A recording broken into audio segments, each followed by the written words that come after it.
A quiet town finds itself at the center of a dangerous conspiracy when a series of coordinated attacks unfold at its local zoo.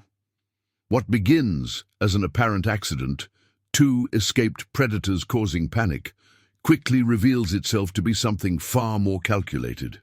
The animals were released on purpose, and the deeper the investigation goes, the clearer it becomes that someone wants the zoo gone for good. John Harris, a man who came to Fairhaven looking for solitude, never planned on getting involved. But when he finds himself face to face with the danger, something inside him won't let him walk away. Alongside Detective Cole Barrett, an officer struggling to keep the peace in a town that suddenly feels like a battleground, and Kate Dawson, a zookeeper fighting to protect the animals in her care, John begins unraveling a plot that stretches far beyond a few acts of vandalism. Corrupt developers, powerful figures pulling strings from the shadows, and hired men who don't think twice about silencing those who get in their way have turned the town into their chessboard. As John gets closer to the truth, the stakes rise. The attacks escalate from broken locks and loose animals to fire, gunmen, and threats that go beyond intimidation. The people responsible are growing desperate, and they aren't afraid to spill blood to get what they want. As the final confrontation looms, John is faced with a choice: walk away before it's too late, or risk everything to stop them. But John Harris isn't the kind of man who backs down. The town of Fairhaven may not know it yet, but it's about to find out just how far one man will go to protect something worth saving. And as the night stretches on, one thing becomes clear: not all cages are made for animals, and not all threats come with claws. Hold on a moment before we move forward. Let us know where in the world you're watching from. And if you're loving these stories, don't forget to hit subscribe. Tomorrow's episode is going to be absolutely mind-blowing. The sun rose over Fairhaven, a quiet town tucked between rolling green hills and a winding river that shimmered in the morning light. It was the kind of place where people still left their doors unlocked, where life moved at a slow and steady rhythm, a town untouched by chaos. For most, today would be just another normal day, but not for everyone. At the edge of town, the Fairhaven Zoo stood as one of its few attractions, a place where families gathered on weekends to watch lions bask in the sun and monkeys swing from ropes. On this particular Saturday, the gates had just opened, welcoming a steady stream of visitors eager to enjoy the warm summer morning. Among them was Emily Dawson, an energetic 8-year-old girl with a head full of bouncing curls and a boundless enthusiasm for animals. She practically pulled her father, David Dawson, through the entrance, her tiny sneakers slapping against the pavement as she tugged on his hand. "Come on, Daddy! We have to see the bears before they go back to sleep," she urged, her voice filled with excitement. David chuckled, shaking his head as he let himself be dragged along. "Sweetheart, the bears don't have a bedtime," he teased. "They do in the cartoons," she countered, her blue eyes lighting up with determination. "They sleep all day. If we don't hurry, they'll be snoring." David gave a resigned sigh and followed her toward the grizzly bear exhibit, weaving through the small crowds of parents, strollers and teenagers with overpriced sodas in hand. Across the street, outside the zoo's perimeter, John Harris sat on a weathered wooden bench, sipping his morning coffee. He didn't come for the zoo. He came for the quiet.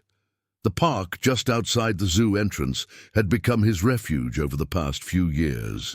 A place to sit in the early hours, watch the town wake up, and feel the warmth of a fresh cup of coffee between his hands. At 59 years old, John was a man used to solitude. His days in the military had left him with more scars than he cared to admit.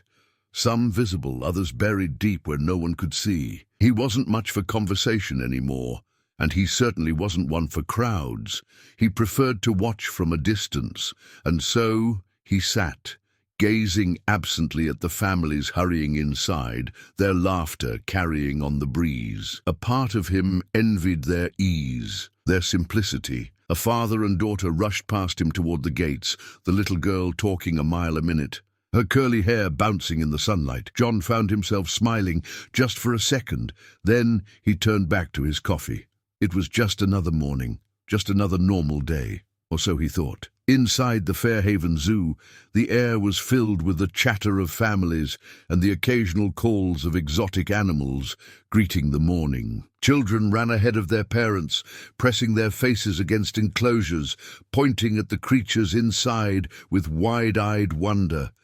But amid the cheerful commotion, something was wrong. Mark Evans wiped the sweat from his brow as he finished up the morning rounds, double-checking the locks on the animal enclosures. He was running on 3 hours of sleep and a bad hangover, thanks to a late-night poker game that had gone longer than expected. His uniform was wrinkled, his eyes bloodshot, but he told himself it didn't matter. He'd done this 100 times before. What was the worst that could happen? Mark barely glanced at the latch on the grizzly bear's gate as he jotted down a few notes in his checklist. He didn't see the way the lock hung just slightly loose, didn't notice the tension in the air inside the bear enclosure, and he definitely didn't see the eyes watching him from the shadows. Inside the cage, the massive grizzly bear, a 900-pound behemoth of raw muscle and instinct, shifted its weight, sniffing the air. It had been restless for days. Captivity had dulled its senses, but not its nature. Something in the wind today smelled different, free. The bear's dark eyes locked onto the latch, its massive shoulders tensed. A deep growl rumbled in its chest as it took a single step forward, and then it lunged. With one swipe of its enormous paw, the gate rattled violently. The lock, already weakened from months of wear and neglect, snapped loose with a sharp clink. For a moment, there was silence. Then, the door swung open. The grizzly took its first step into the open world. The zoo had just become a hunting ground. The chaos unleashed. It started as a murmur, confused voices carrying through the air, barely noticeable over the normal hustle of the zoo. Then came the first scream.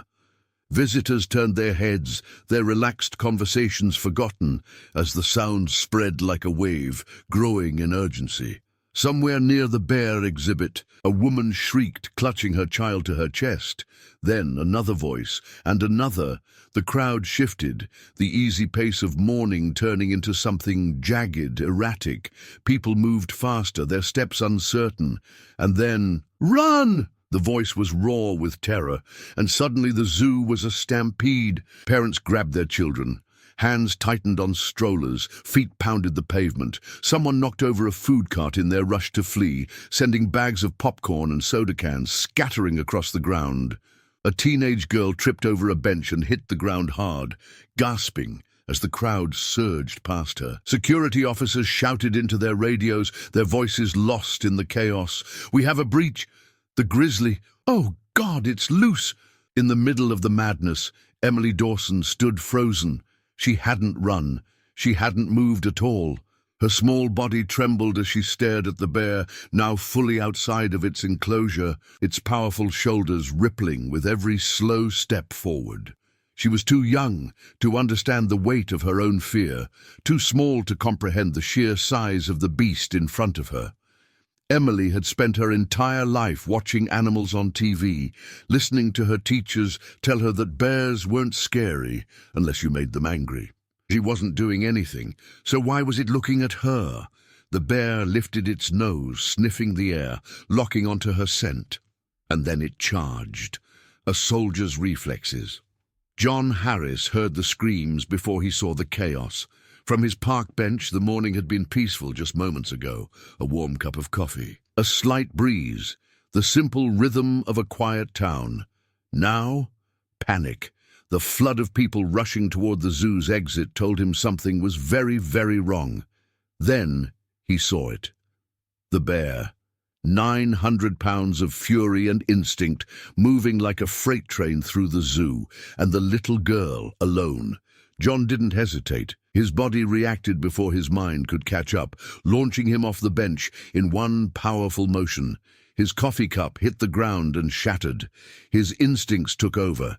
His boots pounded the pavement, each step burning as he pushed his aging muscles beyond their limits. Faster, faster. Emily was still frozen in place. Her tiny hands curled into fists at her sides, her curls bouncing with each tiny, terrified breath. John wasn't going to make it in time. He reached for the closest object, a metal trash can, and with every ounce of strength left in his body, he threw it. The can flew through the air, spinning wildly before smashing into the bear's massive shoulder. It wasn't enough to hurt it, but it was enough to distract it. The bear's head snapped toward him, its deep-set eyes locking onto its new target. Emily blinked, her trance broken, and then she ran. Her father's voice, screaming her name, finally reached her. She turned on her heel and sprinted toward the crowd, her legs moving faster than they ever had before. John exhaled, but the bear wasn't done. Now it was looking at him. The beast let out a deep, guttural growl that sent chills down his spine. John had been in dangerous situations before. He'd faced enemies with rifles, had seen men drop in an instant from a single mistake. But this wasn't a battlefield, and he was unarmed. The bear reared up on its hind legs, towering over him, its claws gleaming in the morning light. John took a slow step back, his heart hammering. He needed a plan, and he needed one now. John Harris stood frozen as the massive Grizzly reared onto its hind legs, its full size towering over him. Its deep, rumbling growl vibrated through the air, sending a shiver down his spine. He had seen death before, had watched men die in the heat of battle, had felt the weight of choices that meant the difference between life and death. But this was different. This was raw, primal, and unstoppable. His hands clenched at his sides, fists tightening in a reflex he hadn't felt in years. The bear's black eyes locked onto him, intelligent and hungry, its nostrils flaring as it took in his scent. John had nothing, no weapon, no protection, no plan. He was standing in front of a predator that had just broken free, and now he was the only thing standing in its way. Behind him, screams still echoed through the zoo as families scrambled to escape. Parents clutched their children, employees fumbled with their radios, and security officers stood paralyzed, their useless pistols holstered at their sides. The crowd had created distance, but it wasn't far enough. If the bear made it past John, it would have open access to the entire zoo. The bear took a step forward. John didn't run. Every instinct in his body screamed for him to move, to sprint for cover, but years of training held him in place. He had learned long ago that fear would get you killed. The bear was watching him, waiting, gauging his reaction. He raised his arms slowly, making himself appear larger, his stance widening. He knew better than to turn his back.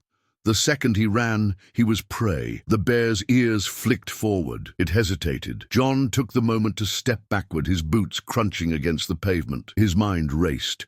He needed to get out of the bear's path without triggering its chase instinct. Then, the sound of movement to his right shattered the fragile standoff. A panicked teenager bolted from behind a bench, running for the nearest building. The bear's head snapped toward the sudden motion, its instincts flaring to life. The predator was back. The grizzly dropped to all fours, muscles tensing. It was going to charge. John had seconds. His eyes flicked across the scene, taking in everything at once. To his left, a fallen zookeeper was sprawled on the pavement, a tranquilizer rifle lying just inches from his outstretched hand. The weapon was too far for the employee to reach, but not for John. He lunged. The bear's roar shook the air as it burst forward. John hit the ground hard, his shoulder slamming into the concrete as his fingers closed around the rifle. He rolled, snapping the weapon up, just as the grizzly's massive paw swiped toward him. The world slowed. His finger found the trigger.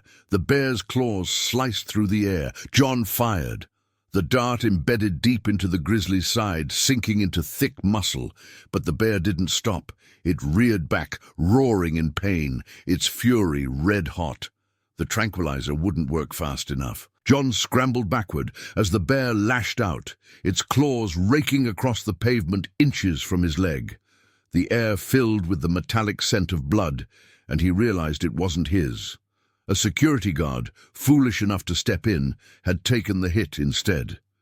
The man crumpled to the ground, clutching his arm as blood poured between his fingers. John gritted his teeth, adrenaline surging. The bear was still moving, still deadly, and the tranquilizer wouldn't take full effect for at least another minute. He needed to buy time. John's mind worked fast.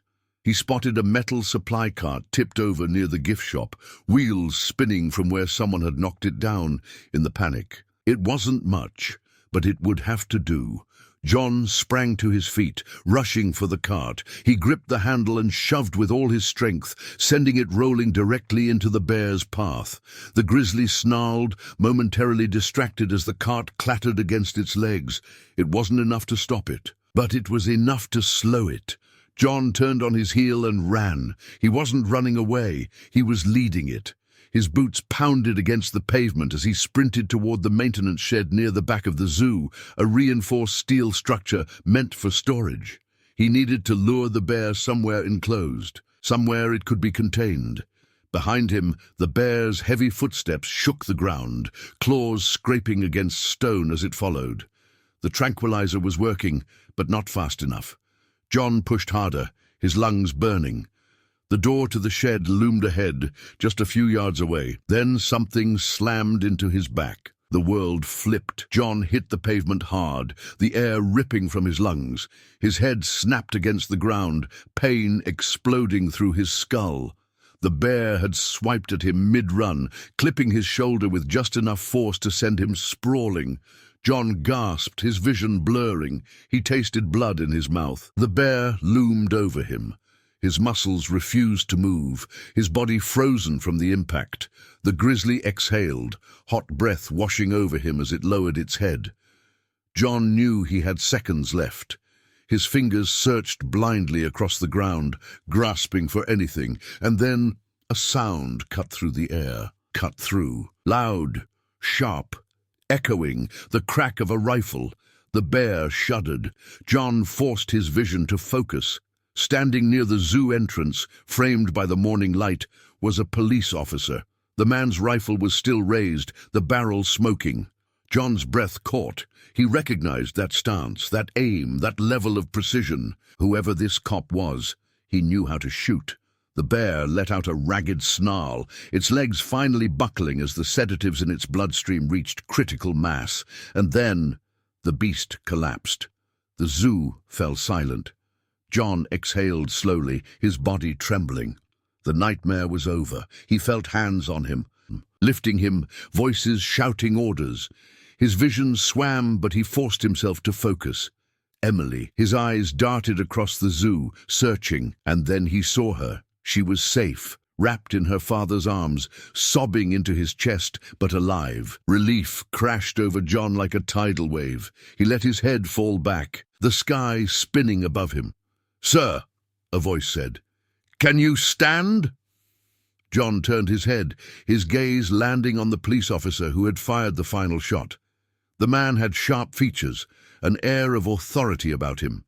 His uniform was clean, but his stance told John everything he needed to know. This man had seen combat. John exhaled. He could stand, but something told him this was just the beginning. John Harris sat on the edge of the ambulance, a paramedic wrapping a bandage around his shoulder where the bear's claws had grazed him. The injury wasn't deep, but it burned like hell. His knuckles were scraped raw from the fall, his ribs ached from the impact, and his heart still pounded from the adrenaline crash, but none of that mattered. His eyes remained locked on the little girl in the distance, still clinging to her father's waist as if she might disappear if she let go. She was safe. That was the only thing that mattered. The zoo had become a scene of barely contained chaos.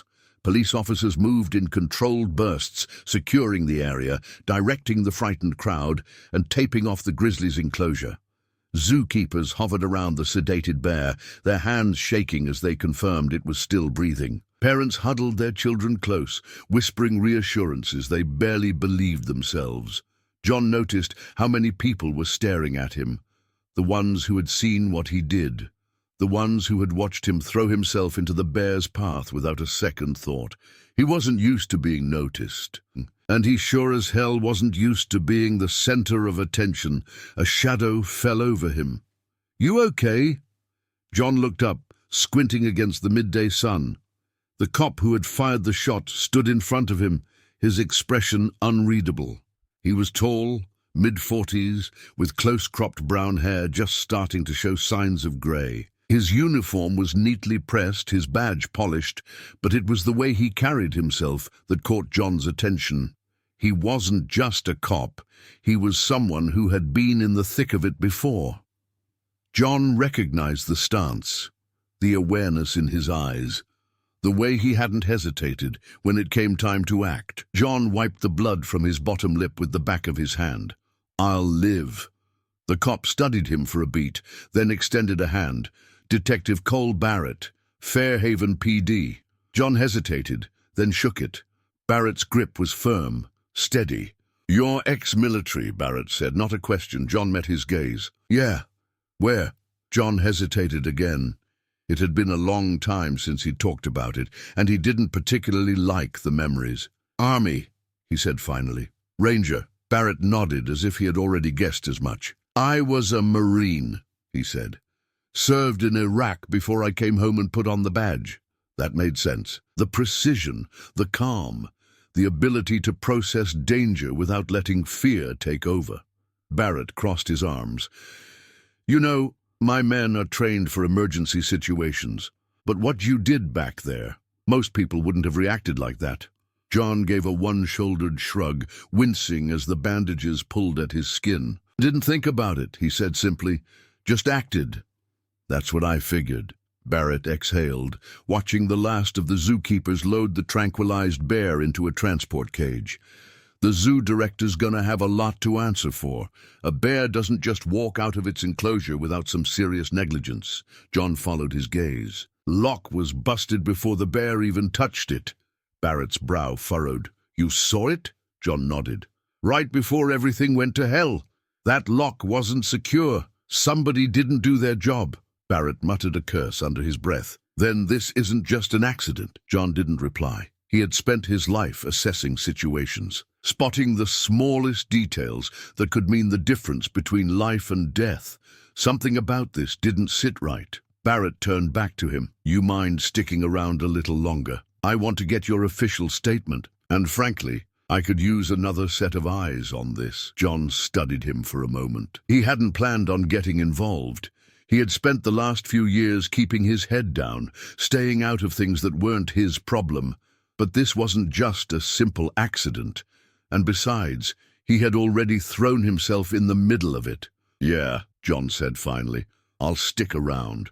The zoo's security office was cramped, cluttered, and smelled faintly of stale coffee. A bank of monitors lined one wall, their screens showing grainy footage of the various enclosures. Barrett stood beside John, arms crossed, watching the grainy black-and-white playback of the moment the bear escaped.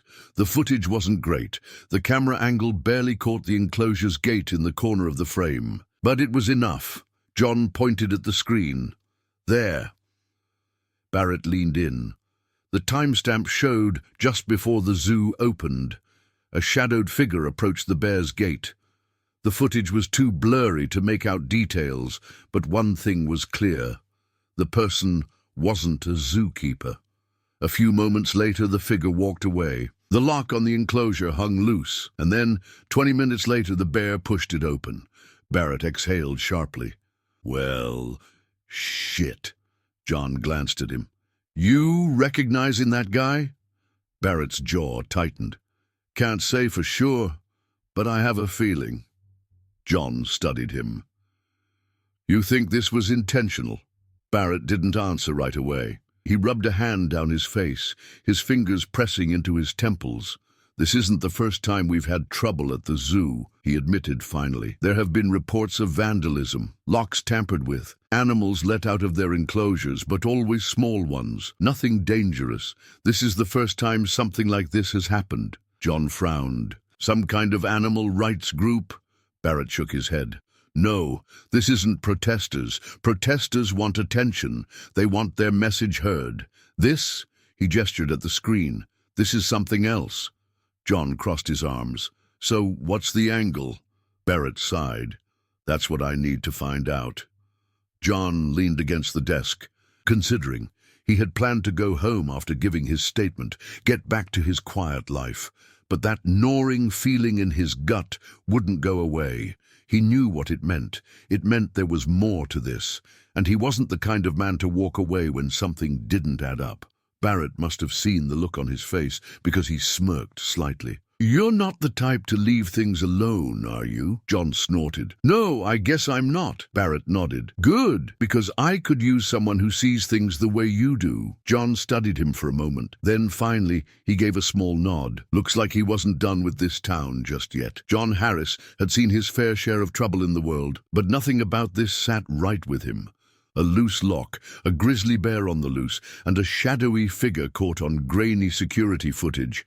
This wasn't an accident. Someone had done this on purpose, and that meant they weren't done. The zoo had been evacuated, police officers securing the entrances, while staff members scrambled to take stock of the damage. The bear was unconscious in the transport cage, a team of specialists checking its vitals before it could be returned to a reinforced holding area. But John wasn't looking at the bear anymore. He was looking at the people. Panic had left the visitors shaken. Their voices hushed as they huddled in small groups near the parking lot. Parents held their children tight, zookeepers whispered among themselves, and officers moved back and forth, keeping order. But there were too many people, too many moving parts. Whoever had done this could still be here. Barrett stood beside him, arms crossed, scanning the same crowd with sharp eyes. You thinking what I'm thinking? John asked. Barrett's jaw tightened. If the guy who tampered with that lock is still here, he's watching all of this unfold. John nodded slowly. And if he's watching, he's got a reason. He wants to see the fallout. They exchanged a look, unspoken understanding passing between them. John's instinct screamed at him to move. Without another word, he peeled away from Barrett and made his way toward the crowd. He wasn't a cop, never had been, never wanted to be. But he knew how to hunt. He knew how to read people, how to spot the one person who didn't fit. He moved slowly, scanning faces, watching body language. Most people looked scared. Some looked annoyed, impatient to leave. Then he saw him. A man standing just outside the main group, half hidden behind a family pretending to check his phone, but barely looking at the screen. His posture was too stiff, his eyes flicking around too quickly. Unlike the others, there was no fear in his expression, just calculation. John angled himself casually, pretending to be just another bystander. His years of training kicked in. Watch the target without looking like you're watching. Don't move too fast. The man turned his head slightly, and John caught a glimpse of his face. Mid-30s, thin, pale skin, sunken eyes, shaggy blonde hair. Something about him felt off. Then just as John took a step closer, the man moved. He turned sharply and bolted. John didn't think. He ran. "Hey!" Barrett shouted, instantly reacting, sprinting after them. The suspect shoved past a group of onlookers, sending a woman stumbling backward.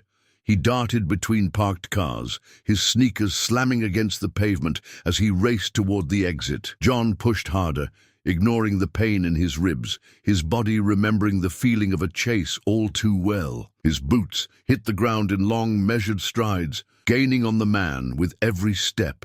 The suspect reached the edge of the parking lot, skidding onto the main road. Then he made his mistake. He looked back. John surged forward. In one motion, he grabbed the back of the man's jacket and yanked. The suspect let out a startled yelp as John spun him around and slammed him against the nearest car. "Where the hell you think you're going?" John growled. The man struggled, but John had years of training and 100 pounds of muscle on him. He twisted the suspect's arm behind his back just as Barrett arrived, breathless but steady. Barrett pulled his cuffs free. "Nice catch!" John shoved the man toward him and shoved the... "Don't thank me yet." The suspect was breathing hard, his chest rising and falling, but he wasn't panicking. He wasn't shouting for a lawyer, wasn't demanding to be let go. He was smiling. Barrett frowned. "You think this is funny?" The man tilted his head. You have no idea what's coming." Something in John's gut twisted. Barrett grabbed him by the arm and hauled him toward the squad car. "Yeah? Well, let's see how funny you think jail is." The suspect didn't resist. He let himself be cuffed, let himself be shoved into the back of the vehicle. But that smile never faded. John exhaled slowly, watching as Barrett shut the door and called in backup. The whole thing had been too easy. This guy wasn't nervous. He wasn't acting like someone who had just been caught red-handed. That meant one of two things. Either he was too stupid to realize what kind of trouble he was in, or he wasn't the one they should be worried about. John turned back toward the zoo. Something was wrong. He scanned the area again, eyes moving over the enclosures, the parking lot, the security office. People were still scattered, talking in hushed voices. A few officers were questioning the zookeepers. Others were reviewing the security footage. Everything seemed under control. But John knew better than to trust appearances.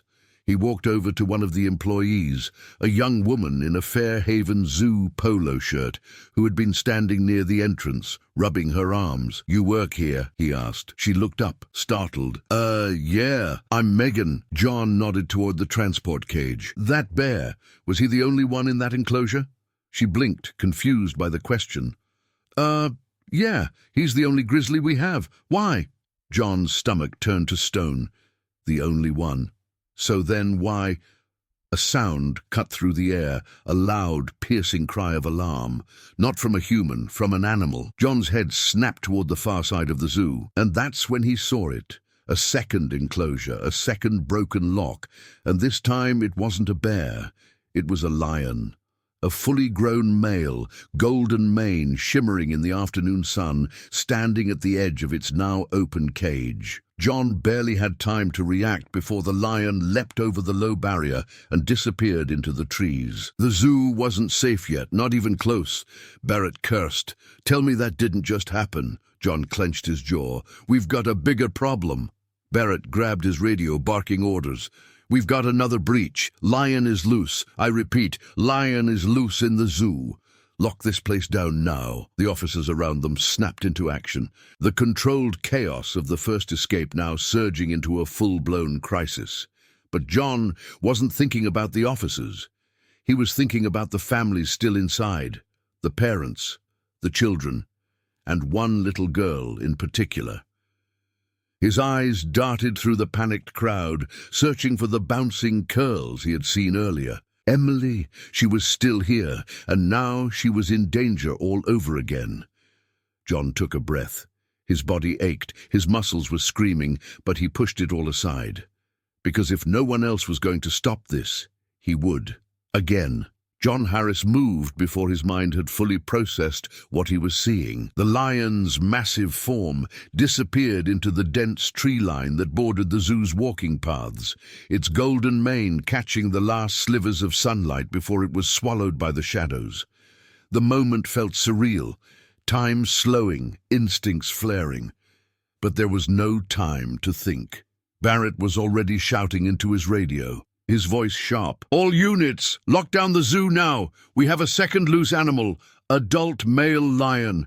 I repeat, a lion is loose in the zoo." Panic rippled through the remaining crowd. The ones who had lingered after the bear attack, either too stunned or too stubborn to leave, were now realizing that whatever disaster they had narrowly escaped was far from over. Screams cut through the air again, parents scooping up their children, running toward the exits.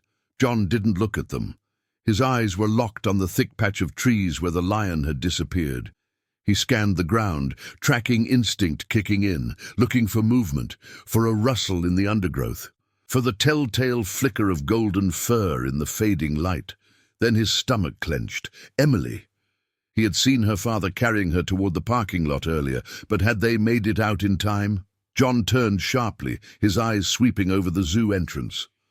The crowd had thinned, but a handful of people still lingered, employees struggling to follow emergency protocol. A few officers ushering people toward the gates, and then he spotted them. David Dawson, clutching Emily tightly, standing near the souvenir shop, arguing with a zoo employee. The little girl was crying, her small fists curled into her father's jacket. Too close, too damn close to the trees. John was already moving before he realized it. He cut through the crowd, dodging a fleeing teenager and sidestepping a woman who nearly barreled into him. He reached the father and daughter in seconds, his voice sharp. "You need to move, now." David turned, startled. His face was pale, his hands gripping his daughter as if she might disappear. I was trying to get my car, but they blocked the parking lot," and John grabbed his arm, his voice low but urgent. "Forget the car. Get to the police. Get out of the zoo." David hesitated for half a second too long. A sound cut through the air, low, deep, rumbling, not a roar, not yet. Or just a growl, a warning. John turned his head slowly, his body stiff. The lion stood at the edge of the trees, its golden eyes locked onto them, its massive frame partially hidden by the undergrowth. Its ears were pricked forward, its muscles coiled, its tail flicking in slow, deliberate motions. Hunting? John knew animals. This wasn't a scared lion. It wasn't confused. It was stalking. His hand tightened on David's arm. He didn't take his eyes off the lion as he spoke, his voice calm but absolute. "Walk. Do not run. Take your daughter and go. Now." David swallowed hard. He didn't argue this time. He held Emily tighter, turned, and moved, slowly, carefully. His steps were uneven, but he was doing exactly what John told him. John stayed put. The lion's gaze followed the movement. John's heart pounded, but he forced his breathing to stay steady. Running wasn't an option, neither was freezing. He had to be something else. A presence, something to hold the animal's attention. The lion took a step forward, then another. John's mind raced. He was unarmed, just like with the bear. No weapon, no defense. If the tranquilizer team wasn't fast enough, if the police weren't close enough, he'd have to stop this himself. He shifted his weight, widening his stance, making himself seem larger. It was a trick that sometimes worked with predators. Sometimes. The lion hesitated. Its eyes flicked between John and the retreating father and daughter. Then, in the distance, an engine revved. Too loud, too sudden. The lion's head snapped toward the noise. Then it lunged. John barely had time to react before the massive animal sprang forward. His body moved on instinct. He grabbed the nearest object, a trash bin, and flung it directly into the lion's path. The bin crashed into the ground, metal rattling, garbage spilling across the pavement. The lion skidded, claws scraping against the pavement, narrowly missing John as it veered sideways. John pivoted, moving fast, trying to put distance between them. The lion was faster. It recovered instantly, whirling to face him, muscles rippling beneath its sleek fur. Its ears pinned back. This time there was no hesitation. It attacked. John barely managed to dodge. He twisted to the side, the lion's paw swiping just inches from his ribs. He staggered back, but there was nowhere to go. The fence behind him blocked his escape. His mind raced. No weapon, no cover, no plan. And then a gunshot. The lion flinched, its body jolting as a bullet struck the pavement near its feet. John's head snapped toward the source. Barrett. The detective stood a few yards away, his service weapon raised, his stance firm. The lion snarled, its ears flicking at the sudden noise. It took a few steps back, growling. John exhaled sharply, pushing himself off the fence, his body tense. Barrett didn't take his eyes off the animal as he spoke. "You all right?" John rolled his shoulder. "Been better." Barrett adjusted his grip on the gun, his voice low. "We don't want to kill it." "I know." John's eyes flicked toward the tranquilizer team. They were moving fast, darting around the enclosures, weapons raised. But they weren't close enough. The lion took another step forward, its golden eyes narrowing. John's mind worked fast. The trash bin had worked before. He needed something else. Then he saw it. A fire extinguisher. A few feet to his right, mounted on a pole. John took a slow step. The lion's gaze locked onto him again, its tail flicking. He had seconds. One more step, then another. He reached out. Fingers curled around cold metal. The lion tensed. John ripped the extinguisher free, aimed, and squeezed the trigger. A blast of white foam erupted into the air, hissing loudly, filling the space between him and the lion with a thick, blinding cloud. The lion recoiled, snarling, shaking its head as the spray hit its face. John didn't hesitate. He moved. Barrett fired another shot, into the ground this time, another warning. The lion growled, stepping backward, its movement slower now, more uncertain, and then a sharp thwop. The tranquilizer dart struck. The lion's muscles twitched. Its breathing slowed. John exhaled, his heart hammering in his chest. The lion took 2 more sluggish steps before its legs gave out. It collapsed. The zoo was silent again. John let out a breath, his grip loosening on the extinguisher. Barrett lowered his weapon, glancing over. "You always pull insane stunts like that?" John smirked, his pulse still racing. "Only when I have to." The tranquilizer team rushed in, securing the animal, checking its vitals. John turned, scanning the area. David and Emily were gone, safe. The danger had passed. But deep in his gut, John knew something. This wasn't over. Whoever had done this wasn't just trying to cause chaos. They were testing something. And John intended to find out what. John Harris sat on the hood of an abandoned zoo cart, his breath finally evening out as the last remnants of adrenaline faded from his system. The lion was down, its powerful frame rising and falling with the slow rhythm of sedation, surrounded by cautious zookeepers and police officers. It would be transported back to a secure holding area, just like the bear before it. The zoo was officially closed, the exits locked, visitors long gone. But something still wasn't right. John could feel it. His eyes scanned the scene, his instincts still on high alert despite the calming voices around him. The employees were shaken but moving with urgency.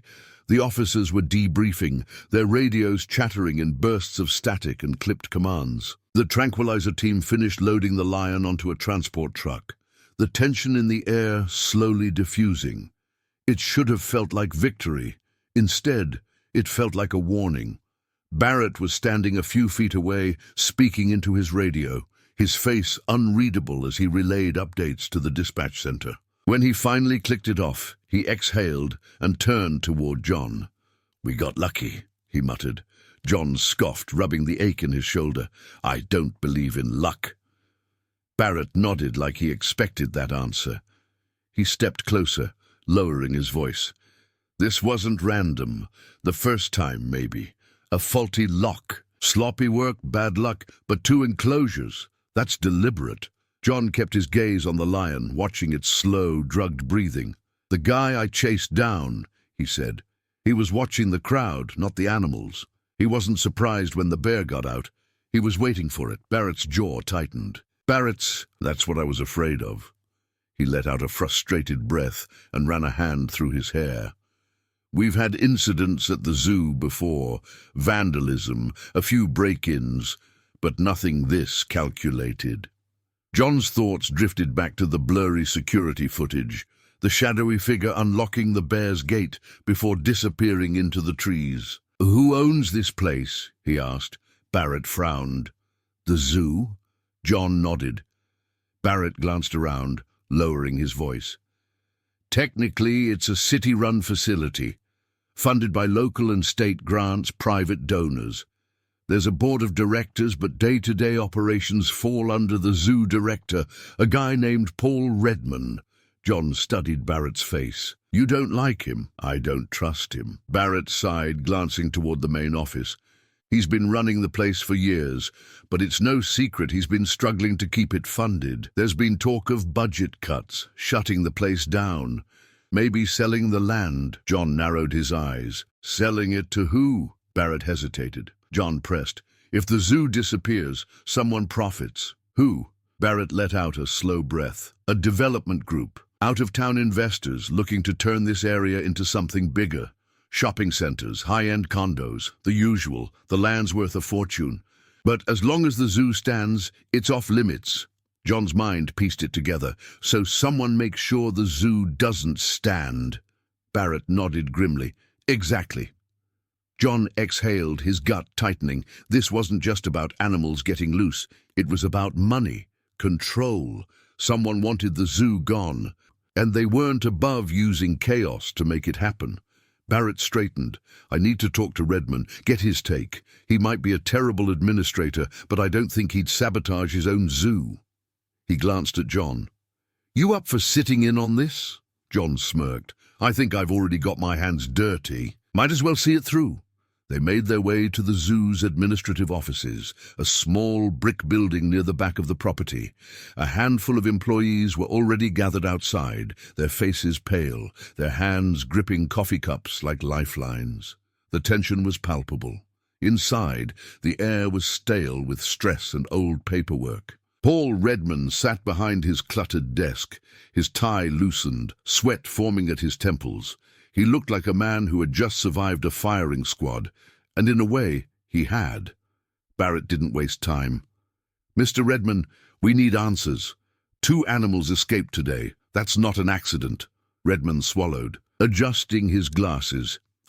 I don't know what to tell you. I had no idea there was a security issue. The enclosures are supposed to be checked daily. We have protocols. John crossed his arms. Then someone inside your operation isn't following them.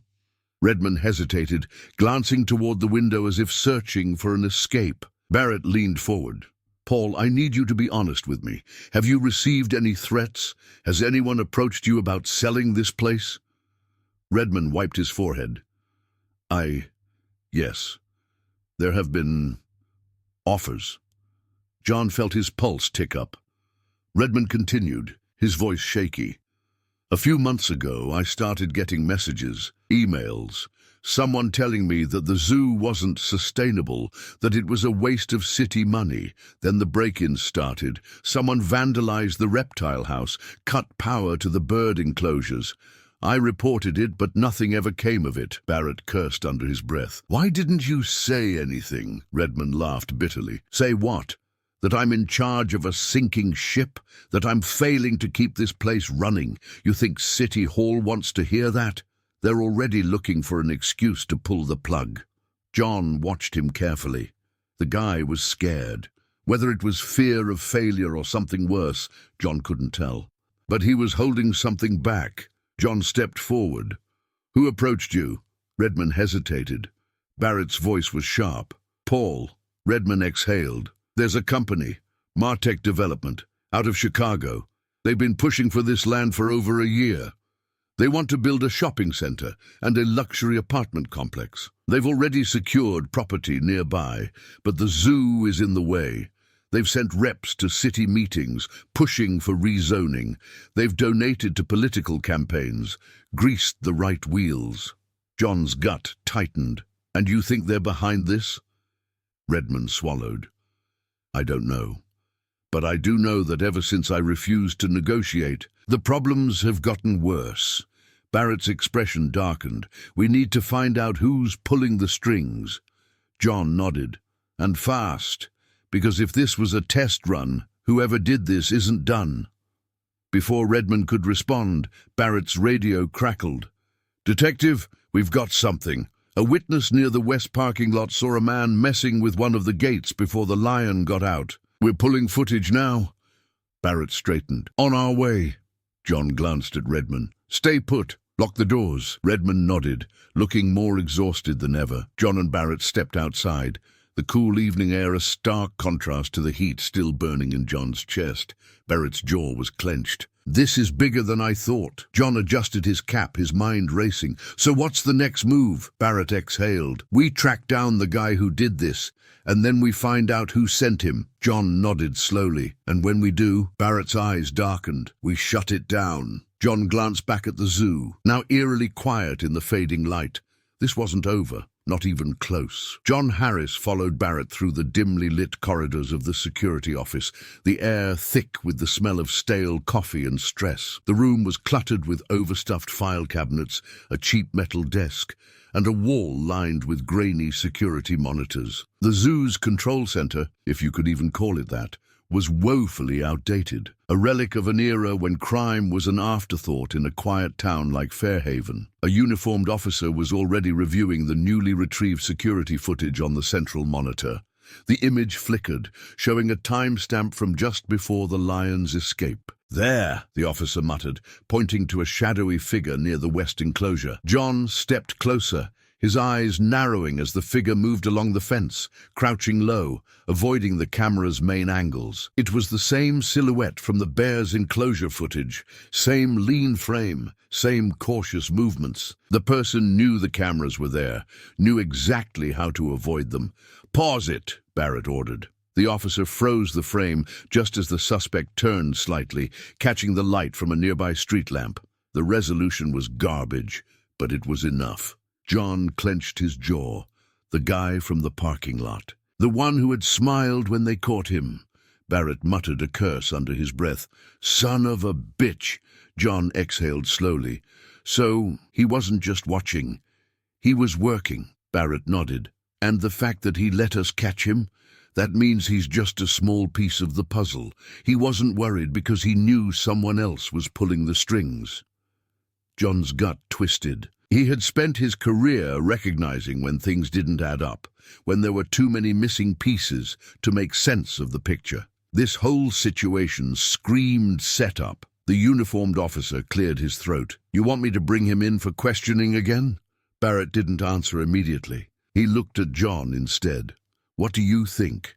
John knew what he was really asking, the old way or the official way. John sighed. He's not going to talk in an interrogation room. If he's working for someone higher up, he's already been told to keep his mouth shut. Pressure him too hard, he'll lawyer up. Barrett folded his arms. "So, what's the play?" John watched the grainy image of the suspect on the screen, the way he moved, the way he took his time. This wasn't some random thug looking for a thrill. This was methodical, precise. "He thinks he's untouchable," John murmured. "He thinks he's just another face in the crowd." Barrett nodded, catching on. "So we shake that confidence." John cracked his knuckles. "We make him realize he's a lot more alone than he thought." The holding cells at Fairhaven PD were about as unimpressive as John had expected. Small, outdated, more of a formality than a real deterrent for crime, in a town where the biggest offense was usually a drunken bar fight. The suspect, Derek Lane, according to his ID, sat on the hard bench, his arms resting lazily on his knees. The same smug grin was still on his face, though there was a flicker of curiosity when he saw John and Barrett walk in together. "Back so soon," Derek mused, his voice casual. "I was just getting comfortable." Barrett leaned against the doorframe, arms crossed. "You had an interesting day, Derek." Derek smirked. "Oh yeah? Guess I missed it." John stepped forward, pulling up a chair and flipping it around before sitting down, his arms resting against the chair's back. He studied Derek, letting the silence stretch. Derek shifted slightly, but his smirk remained. John finally spoke. "We know it was you." Derek tilted his head. "I don't know what you're talking about," John sighed. "See, that's the thing. If this were just about the bear, maybe we'd think it was some dumb stunt. Maybe you'd get off easy. But then came the lion." Barrett stepped forward, his voice sharp. "2 enclosures, 2 sabotaged locks, and we've got you on camera at both of them." Derek chuckled. "Sounds like you've got it all figured out. So, what do you need me for?" John leaned in, lowering his voice. "Because we both know you're not the brains behind this." That got a reaction. It was small, a flicker in his expression, a slight tensing of his jaw. But John caught it. Derek exhaled, still playing the part. "If I had $1 for every time some cop tried the 'you're just a pawn' routine, I wouldn't be sitting here." John smirked. "That's just it, though. You are a pawn. You think they give a damn about you? The second things go south, you're nothing but collateral damage." Derek's smile faltered. Barrett pressed the advantage. "Here's how this goes, Derek. We're going to find out who's paying you, whether you talk or not. But if you do talk, maybe things go easier for you. Maybe you don't take the full hit for this." Derek swallowed but recovered quickly, shaking his head. "You guys are cute, really, but you've got nothing." John studied him for a long moment, then stood up. He turned to Barrett. "He's wasting our time." Barrett nodded, playing along. "Yeah, let's go." They both moved toward the door. Derek hesitated. John counted the seconds in his head. 5, 4, 3. "I didn't do anything wrong." John turned back. "No? Then why are you still talking?" Derek scowled. "I'm just saying, hypothetically, maybe I was paid to be there. That doesn't mean I did anything." Barrett raised an eyebrow. "Paid by who?" Derek hesitated again.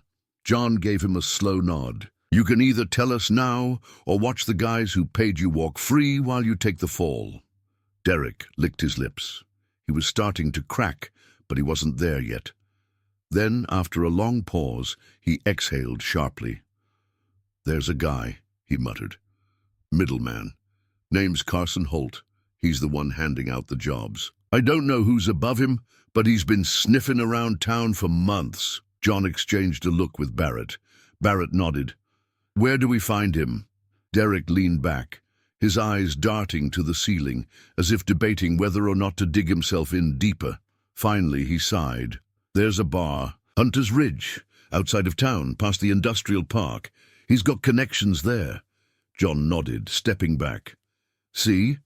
That wasn't so hard." Derek shook his head, his smile returning, though it didn't quite reach his eyes this time. "You guys don't get it, do you? This thing is bigger than you think. The people behind it, they don't leave loose ends." Barrett crossed his arms. "Then I'd say you've got a problem." Derek exhaled sharply, rubbing his face. "You don't know the half of it." John exchanged a final glance with Barrett before stepping out of the room. The moment the door closed behind them, Barrett exhaled. "Carson Holt," John nodded. "We find him, we find out who's pulling the strings." Barrett smirked. "Feel like taking a ride?" John cracked his knuckles. "Thought you'd never ask." They walked down the hall without another word. The real hunt was about to begin. Hunter's Ridge sat on the outskirts of Fairhaven, far from the clean streets and quiet neighborhoods, buried deep past the industrial park, where streetlights were scarce and the roads were more potholes than pavement. It wasn't the kind of place where strangers were welcome. It was the kind of place where trouble found you, whether you were looking for it or not. John Harris and Detective Cole Barrett sat in Barrett's unmarked police car just outside the parking lot, the bar's flickering neon sign barely illuminating the half-dozen motorcycles lined up near the entrance.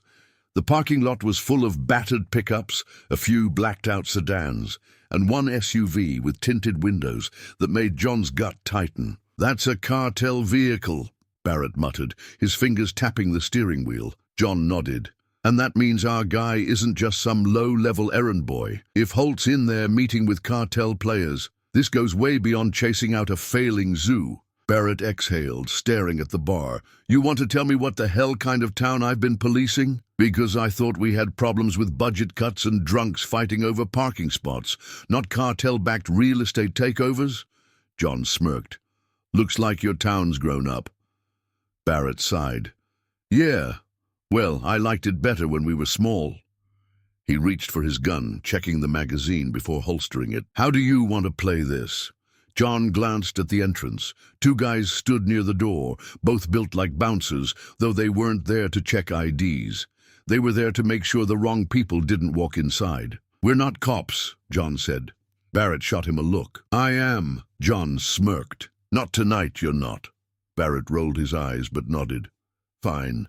We're just two guys looking for a drink." "Exactly." John pushed open the car door, stepping out into the cool night air. Barrett followed, adjusting his jacket to keep his badge covered. They walked toward the entrance at a steady pace. Not too fast, not too slow. The trick to places like this wasn't to look like you belonged. It was to look like you didn't care whether you did or not. One of the guys at the door straightened as they approached. "Private event." John stopped just short of the steps. "Didn't see a sign." The guy smirked. "You don't need one. If you're not on the list, you don't walk in." Barrett tilted his head. "Funny. I didn't know a place like this had a list." The second guy crossed his arms. "It does now." John sighed, cracking his neck. He had spent enough time in places like this to know how these things went. They could talk in circles for another 10 minutes, or they could move straight to the part where someone got hurt. so he picked option 2. His fist snapped forward, catching the first guy under the jaw. The man stumbled back, hitting the wall, his knees buckling. Before the second guy could react, John pivoted, driving his elbow into his throat. The man choked, staggering, reaching for something at his waist. Barrett stepped in, grabbing the guy's wrist before he could pull whatever weapon he was going for. He twisted, and the man let out a sharp grunt as the gun clattered to the ground. The first guy tried to push off the wall, shaking his head to clear the hit. John didn't let him. He slammed him back against the wood, pinning him with one forearm. "We clear now." The man gritted his teeth, his hands balled into fists, but he didn't reach for anything. He had enough sense to know when a fight wasn't worth it. Barrett exhaled. "Appreciate your hospitality." They stepped over the groaning men and pushed through the door. Inside, the bar smelled like spilled beer, cheap cologne, and bad decisions. The crowd was loud but watchful, a mix of locals, bikers, and men who looked like they had spent time on the wrong side of prison walls. A few heads turned as John and Barrett entered, but no one said anything. They made their way toward the back, scanning the booths, the bar, the exits. Then John spotted him. Carson Holt. He was sitting in a booth near the back, his arms stretched across the top of the seat, talking to 2 men in dark suits. The cartel players. His body language was cocky, but John could see the way his fingers twitched against the seat. Nervous. He should be. John and Barrett approached the booth. One of the suited men looked up first, his dark eyes narrowing. "You're interrupting," he said in a thick accent. Barrett ignored him. He looked directly at Holt. "You and I need to have a chat." Holt smirked, but it didn't reach his eyes. "Do we?" John grabbed an empty chair and flipped it around, sitting down, mirroring Holt's earlier position. "Yeah, we do." The second cartel guy, a man with a shaved head and a scar running from his ear to his chin, shifted in his seat. "We're in the middle of a meeting," John shrugged, "so reschedule." Holt's smirk faded. He glanced at the 2 men, then back at John and Barrett. "You 2 have no idea what you're walking into." Barrett leaned forward. "I think we do. You're taking orders from people who want the zoo gone. And today, that plan escalated. 2 animals got loose. That's not an accident." Holt exhaled through his nose. "That's not my problem." John tilted his head. "See, that's the part that's not adding up. You work for Martech Development, right? Real estate, land acquisitions, all that clean, respectable business stuff. But here you are, in a bar full of criminals, making deals with guys who smuggle people across the border. That's a big leap from selling condos." Holt tensed. Barrett smiled coldly. "So tell me, Holt, what's worth getting in bed with the cartel?" Holt's lips pressed into a thin line. His eyes flicked to the men beside him, calculating. Then he made his move. His hand darted under the table. John reacted instantly. He grabbed Holt's wrist, slamming it against the table. A switchblade clattered to the floor. The first cartel guy reached for something under his jacket. Barrett pulled his gun. "Don't!" The tension snapped into place, thick and heavy. The bar had gone quiet. John leaned in, his voice low.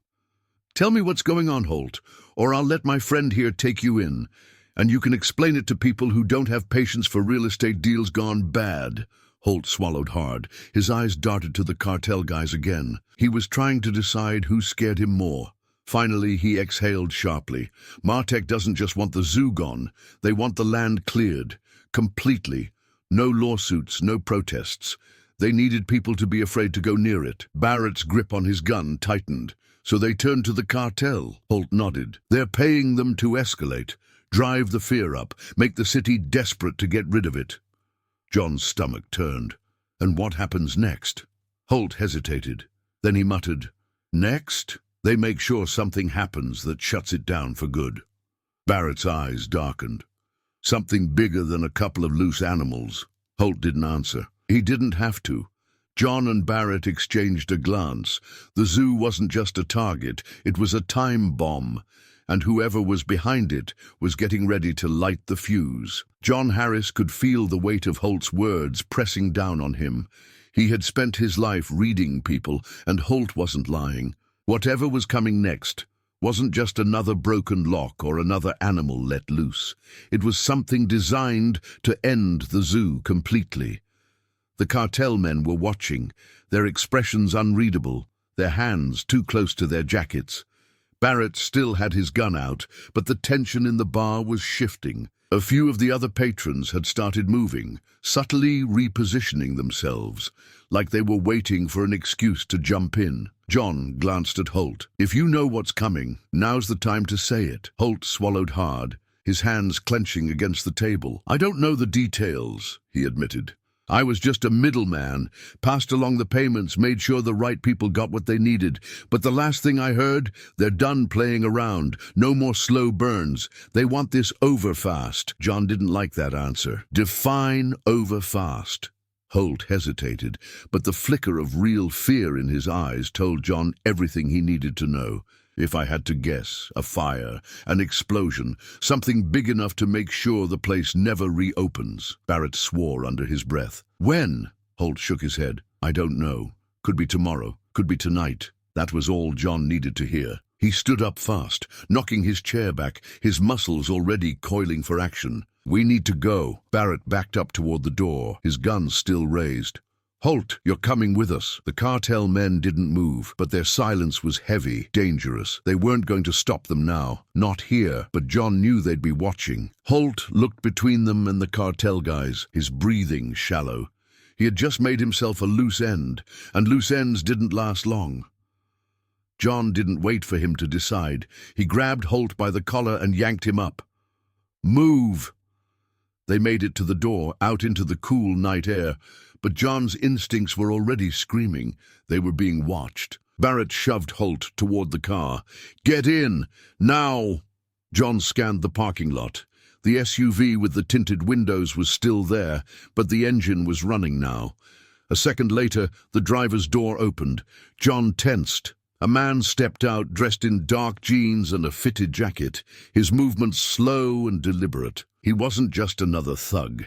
He had the presence of someone who had done this before, someone who was used to people being afraid of him. Barrett muttered, "Shit." The man's eyes flicked to Holt, then back to John and Barrett. His expression was calm, almost amused. "You're making a mistake." His voice was smooth, measured. "You don't want to get involved in this." John held his ground. "Already am." The man's smile didn't reach his eyes. "I don't think you understand. You walk away now, you go home, you forget you ever heard any of this. You live. You don't? Well." He gestured vaguely toward the darkness. "People disappear all the time," Barrett scoffed. "Yeah. See, the thing about threats is they only work on people who scare easy." The man's expression didn't change, but something in his stance did. He wasn't used to people not backing down. John's patience was running out. "Tell your bosses they're running out of time." The man studied him for a long moment. Then he gave a slow nod, like he was filing the conversation away for later. Without another word, he turned and got back in his SUV. A second later, the vehicle pulled out of the parking lot and disappeared into the night. Barrett exhaled. That guy's going to be a problem. John didn't take his eyes off the spot where the SUV had vanished. "Not if we end this first." They drove back toward the station, Holt silent in the back seat, his face pale. He had burned his bridges, and he knew it. Barrett kept his hands tight on the wheel. "If they're planning an attack, we need to move fast." John nodded. "They'll want to hit it when there's no one around. Late night? Early morning?" Barrett's phone buzzed. He glanced at it, his frown deepening. "Dispatch just got a report of a break-in at the zoo." John's stomach dropped. "They're already moving." Barrett floored it. The tires screeched as they took the turn toward the zoo, the engine growling as the speedometer climbed. The streets were mostly empty now, the town already settling in for the night, but the tension in the car was thick. Holt finally spoke. "You think it's them?" John glanced back. "I think you already know the answer." Holt didn't argue. They reached the zoo in minutes, the front gate standing open, one of the metal locks cut clean through. John was out of the car before it fully stopped. Barrett followed, drawing his weapon. They moved in fast, cutting through the entrance, past the darkened visitor center toward the animal enclosures. The night was too quiet. No sirens yet, no backup. John's instincts flared. They weren't dealing with amateurs. Barrett whispered into his radio, "Units en route. Be advised, possible multiple suspects." John signaled for him to stay low as they approached the main pathway. Then he saw it. Movement near the maintenance shed. Two figures, both dressed in dark clothing, working fast. One of them was pouring liquid along the edge of the wooden structure. The other was crouched by the electrical panel, a small device in his hands. John's blood went cold. An accelerant and a detonator. He didn't think. He moved. His boots barely made a sound as he closed the distance. The man with the detonator didn't see him coming. John grabbed him by the back of the neck and slammed his face into the metal panel. The man grunted, his body jerking, but John was already twisting the detonator out of his grip. The second man turned, startled, reaching for something in his jacket. Barrett fired a warning shot. "Don't!" he snapped. The man hesitated. John forced the first guy to the ground, pinning his arm behind his back. "You light this place up? You think it just goes away? You think people stop looking?" The man coughed, spitting blood onto the pavement. "You don't know who you're messing with." John leaned in. "Neither do you." More sirens, more voices. Backup was coming. The second man dropped his weapon and raised his hands. Barrett stepped closer. "Smart move." John let out a slow breath, his pulse still hammering. They had stopped it, this time, but something gnawed at him. This had been rushed, sloppy. They weren't the real players. This was a distraction. John looked toward the other side of the zoo, where the real damage could already be done. Then he heard it, a low, distant boom, not an explosion. Something worse. The sound of gates breaking open, more than one. Barrett's radio crackled. Dispatch's voice was tense. "We've got multiple enclosures breached. I repeat, multiple animals loose." John's grip on the collar of the man beneath him tightened. The zoo wasn't just under attack. It had just become a war zone. The radio in Barrett's hand crackled again. The dispatcher's voice strained. "Confirmed breaches in multiple enclosures. Officers on site report multiple large animals unaccounted for." John Harris had spent enough time in war zones to know when a situation was about to spiral into complete chaos. The explosion hadn't come, but the damage was just as bad. Someone had released the animals, all of them. Barrett swore under his breath, gripping his gun tighter as he looked at the two men they had caught. The one John had pinned to the ground let out a wet cough, a smirk curling his bloodied lip. "Too late," he muttered. John ignored him. His focus was already shifting to the sounds in the distance. The unmistakable clang of metal gates swinging open, the echo of hoofbeats on pavement, the deep guttural growls that sent a chill through his bones. He met Barrett's eyes. "You hear that?" Barrett nodded grimly. "Yeah, I hear it." John shoved the man beneath him face first into the dirt and stood. "We need to move." Barrett barely had time to nod before a scream cut through the night, not from the police radio, not from the men they had caught, from inside the zoo. A human scream. John didn't hesitate. His boots pounded against the pavement as he sprinted toward the sound. Barrett was right behind him, his gun up, scanning the area as they ran. The pathways were eerily dark, the overhead lamps flickering, some shattered completely. Whoever had set this up had thought of everything. The zoo wasn't just being sabotaged, it was being turned into a trap. Then, up ahead, John saw movement, a lone security guard. His uniform ripped, stumbling backward toward a locked service gate. His eyes were wild, his breath coming in frantic gasps. He was fumbling for his radio, but his hands were shaking too much to work the button. And behind him, a pair of golden eyes reflected the dim light. A jaguar. John didn't stop to think. He reached for the closest object, a metal trash lid that had been knocked over in the chaos, and launched it forward. The clattering sound was enough. The jaguar flinched, its ears twitching at the sudden noise.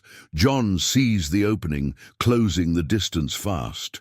"Move!" he barked at the guard. The man barely registered him before John grabbed his arm and yanked him to the side, putting himself between the guard and the predator. The jaguar hesitated, assessing, its muscles tensed, ready to pounce. John held his ground. He kept his stance wide, his breathing slow. Barrett skidded to a stop beside him, raising his weapon. "Hold!" John said sharply. Barrett didn't lower his gun, but he didn't fire either. The jaguar growled low in its throat. John had seen this before, not with a jaguar, but with wolves, with mountain lions. Predators didn't waste energy on fights they weren't sure they could win. He took a slow step forward. The jaguar tensed. Another step. The jaguar let out a soft chuff, a warning. John stared it down. Then, just as suddenly as it had appeared, the jaguar turned. Silent. Fluid. It disappeared into the shadows, melting back into the darkness. Barrett let out a shaky breath. "That was—" John was already moving again. "It's not alone." The security guard was still shaking, gripping his radio with white knuckles. "Thank you. John cut him off. "How many?" The guard swallowed hard. "I don't know. They hit the central control panel. The locks, the power, everything was fried. We lost count." John didn't like that answer. Barrett clicked his radio. "Dispatch, we need an update." "How many enclosures are breached?" The reply came fast. "At least 5 large predators, some herbivores in open areas. We've got officers moving to secure exits, but we don't have enough personnel to contain this." John's stomach twisted. 5 predators. That was not a coincidence. Barrett looked at him. "They weren't just trying to scare people this time?" John nodded. "They want this place destroyed for good." The first 2 animal escapes had been damage control, something the zoo could recover from. But this? If multiple large predators got loose, if someone got killed, the zoo wouldn't just be shut down. It would be a disaster, and whoever was behind this knew that. John turned to the guard. "Where's the emergency animal containment team?" The man licked his lips, still rattled. They're trying to regroup, but—" Barrett swore under his breath. "We can't wait." John already knew that. He scanned the darkened pathways, trying to think. 5 large predators. That meant at least another lion, maybe a tiger, and God knew what else. They had to move fast. A rustling sound made him spin. At first, he saw nothing, just the wind shifting the leaves. Then a low huff reached his ears. Not wind, breath. John's entire body went rigid. Then slowly, his eyes adjusted to the darkness. A hulking shape moved just beyond the pathway, low to the ground. A tiger, not crouching, not lunging, just watching, the orange and black stripes barely visible in the dim light. John knew better than to move suddenly. "Tigers don't stalk unless they're hungry," he murmured. Barrett's voice was low. "I don't like how close it is." John exhaled slowly. "Me neither." Then from the distance, a new sound. An engine. Barrett turned.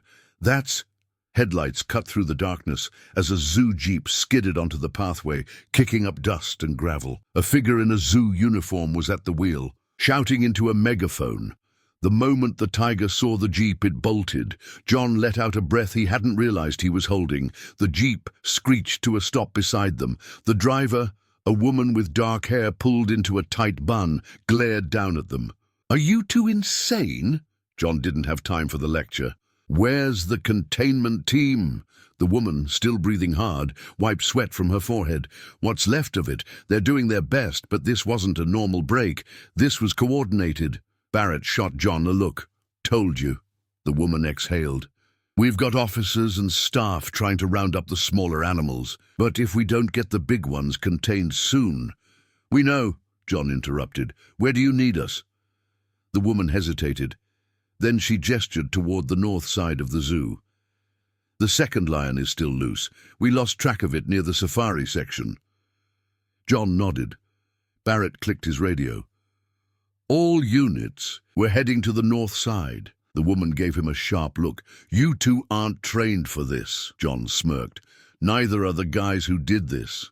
She stared at him for a moment, then exhaled. "Fine, but don't do anything stupid." John climbed into the jeep. No promises. As they sped off toward the next disaster, John's mind was already working. This wasn't over. Whoever had set this up was still out there. And he had a feeling that when they found them, it wasn't going to be a clean arrest. It was going to be a war. John Harris gripped the roll bar of the zoo jeep as it lurched down the narrow dirt path, the headlights bouncing across the trees and casting jagged shadows against the enclosures. The woman driving, her name was Kate Dawson, one of the zoo's senior animal handlers, handled the wheel with the steady control of someone who had been in high-pressure situations before. Barrett was in the passenger seat, his hand resting on his holstered gun, his eyes scanning the darkness. The police radios were still crackling, dispatch calling in reports from all over the zoo. Loose predators, frightened civilians, officers spread too thin. But the north side of the zoo, the safari section, was the priority now, because that's where the second lion had vanished. John's mind was racing. This wasn't just about property damage anymore. Whoever had done this wasn't trying to scare people. They were trying to destroy the zoo. If an animal killed someone, that would be it.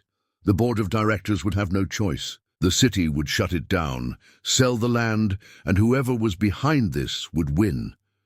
The jeep skidded to a stop at the edge of a winding footpath leading toward the open plains exhibit. Kate killed the engine, the sudden silence pressing in on them. "We need to be careful," she said, her voice steady but tense. "A lion that's loose in an unfamiliar environment is unpredictable. He's scared, confused, and that makes him dangerous." John nodded, stepping down from the jeep. "How big is this one?" 500 pounds, Kate said. "Older male. He's never been outside his enclosure before." Barrett exhaled. "Fantastic!" John took a slow step forward, his boots pressing into damp soil. The safari section of the zoo was different from the enclosed cages, wide open spaces designed to mimic the animal's natural habitat. That meant the lion could be anywhere. Kate pulled a tranquilizer rifle from the back of the jeep, checked the chamber, and handed another to John. "You ever use one of these?" John took the rifle, testing its weight. "Not exactly, but I can figure it out." Kate gave him a sharp look. "You don't get second shots with this. If we don't hit him clean, we risk making him more aggressive." John adjusted his grip. "Understood." Barrett pulled his own weapon, a standard-issue Glock, but his finger hovered off the trigger. "Let's try not to use this one." They moved in a slow formation, spreading out just enough to cover more ground, but staying within earshot. The night air was thick, humid, the distant sounds of sirens still carrying through the trees. Then John saw it. A paw print, fresh, deep, leading away from the main walking path and into the tall grass. He knelt, running his fingers over the imprint. The weight was heavy, the edges crisp. The lion had been here recently. He raised his fist, signaling the others to stop. Kate and Barrett froze. Then a rustling sound in the grass. John lifted the tranquilizer rifle, his body going still, his breath controlled. The rustling grew louder. A shadow moved through the grass, low and slow. Then a shape emerged, small, fast, darting. A gazelle. John exhaled sharply as the animal bolted past him, disappearing into the darkness. But something about its movement wasn't right. It was running from something. Then he heard it. A deep, low growl. John turned his head slowly, his instincts flaring to life. 20 feet away, partially hidden in the tall grass, the lion crouched. Its golden eyes gleamed in the darkness, its muscles coiled, its tail flicking in slow, deliberate motions. It wasn't scared. It was hunting. Kate barely breathed. "He's locked onto us." Barrett tightened his grip on his gun. "We need to move. Now." John kept his stance firm. "If we move too fast, we trigger the chase instinct." The lion took a slow step forward, its massive paws pressing into the dirt without a sound. John raised the tranquilizer rifle, lining up the shot. He had to be perfect. The right angle, the right timing. If he missed, then the lion lunged. John fired. The dart hit, embedding deep in the lion's shoulder just as it leaped. But it wasn't enough. The tranquilizer wouldn't take effect immediately, and 500 pounds of raw muscle and instinct was already airborne. John barely had time to react before the impact hit. The lion's massive body collided with him, knocking him backward, the rifle flying from his grip. He hit the ground hard, the breath ripping from his lungs. The lion's claws raked against his arm, sharp pain searing through his jacket. He barely managed to twist away before the teeth could find his throat. Then a second shot rang out. Kate fired another tranquilizer round, the dart sinking into the lion's flank. The lion staggered. Its head shook violently, its limbs suddenly sluggish. The tranquilizers were working. John scrambled backward as the lion let out a slow, confused growl, swaying on its feet. Then, finally, its legs buckled. The great beast collapsed. The night was silent again. John exhaled, his hands shaking as he pressed his palm against the fresh claw marks on his arm. Kate rushed forward, already checking the lion's breathing. He's sedated. We need to move him before he wakes up.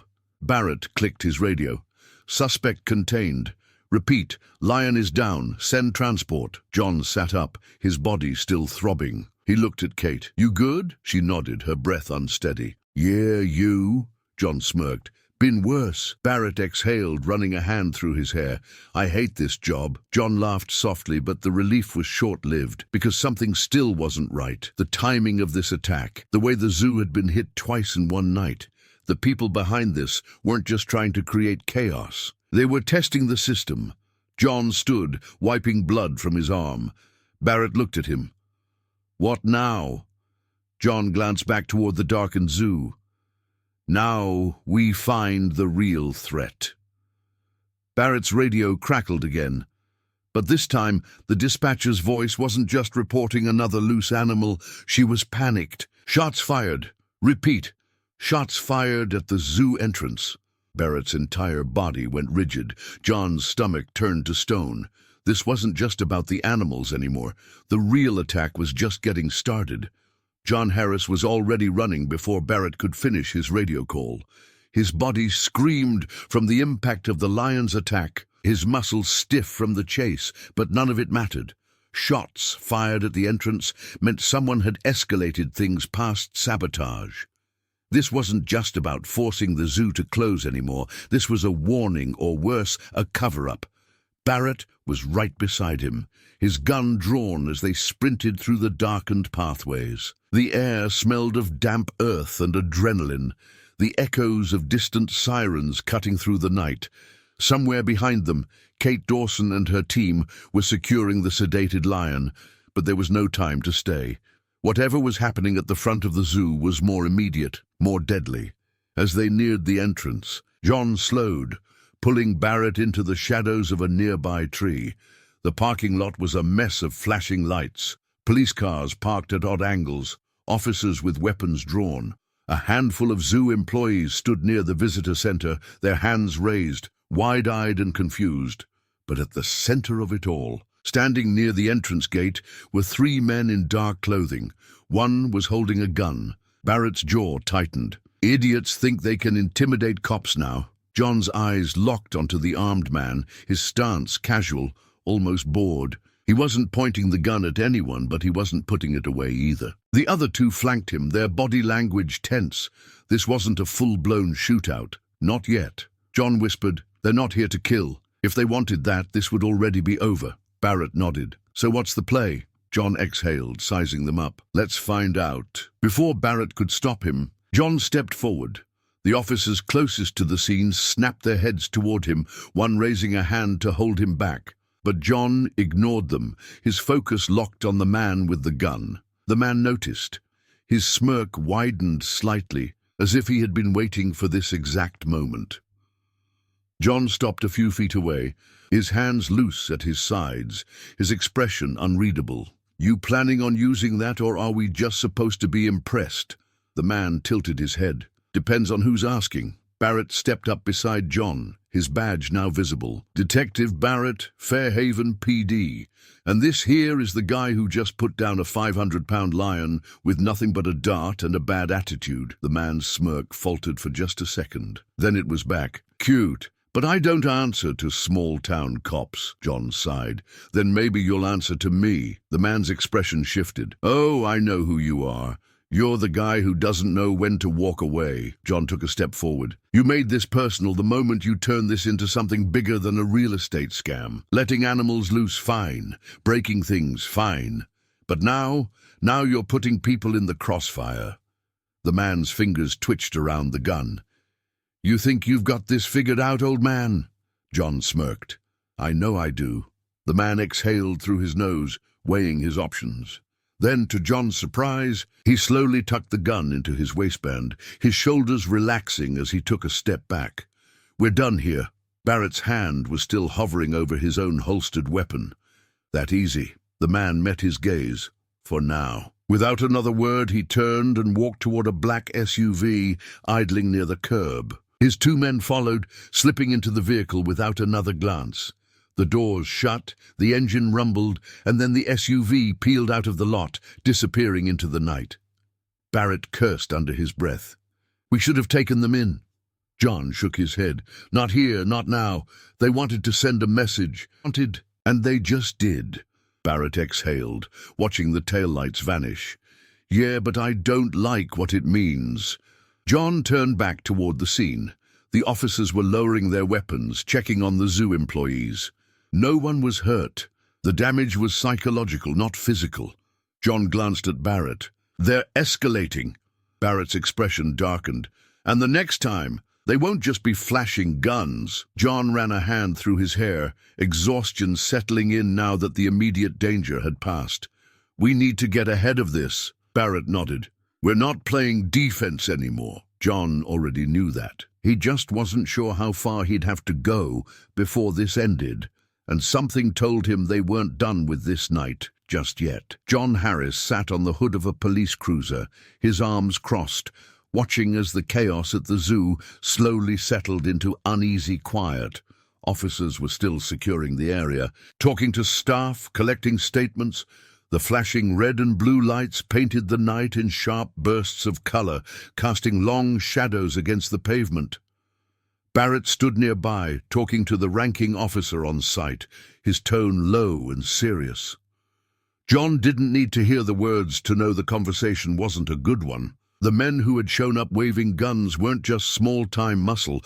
They had made their point. This wasn't a game. The next move wouldn't be subtle. John exhaled slowly, his body still humming with the raw energy of the night. His shoulder throbbed from the lion's claws, his ribs ached from the chase, but none of it mattered. The job wasn't done. Then he heard small, hesitant footsteps approaching. He looked up. Emily Dawson stood a few feet away, half hidden behind her father's leg, clutching the fabric of his jeans with tiny fingers. Her curls were messy, her eyes still red from crying, but there was something steady in the way she looked at him. David Dawson gave John a nod. She wanted to see you. John pushed off the car, crouching slightly to meet the girl's eye level. Hey, kid. Emily hesitated, then let go of her father's leg and took a small step forward. She wiped at her nose with the sleeve of her jacket, shifting her weight from foot to foot. You saved me, she said softly. John wasn't sure how to respond to that. He scratched the back of his head. You were real brave back there. Emily shook her head. I was scared. John gave her a small smile. Being scared and being brave aren't opposites. You can be both. She considered that, her little brows furrowing in thought. Then after a beat, she took another step forward and wrapped her small arms around his waist. John stiffened. He hadn't expected that. For a moment he wasn't sure what to do. He had spent so long avoiding connection, keeping himself apart from people. He had convinced himself it was easier that way. But this little girl, who had been through so much in one night, was holding on to him like he was something solid, something safe. Slowly he rested a hand on the back of her head. You're okay now. Emily nodded against his jacket. David cleared his throat. I don't know how to thank you. John pulled back slightly, looking at him. You don't have to. David shook his head. That's not how this works. He let out a breath. If you ever need anything, you call me. Doesn't matter what. John nodded, appreciating the weight in his voice. Emily finally let go, taking a step back, rubbing at her eyes again. Are you going to stop the bad guys? John's jaw tightened. He crouched a little lower, meeting her gaze. Yeah, kid, I am. Emily gave a small, serious nod. as if deciding she believed him. David rested a hand on her shoulder. "We should get home."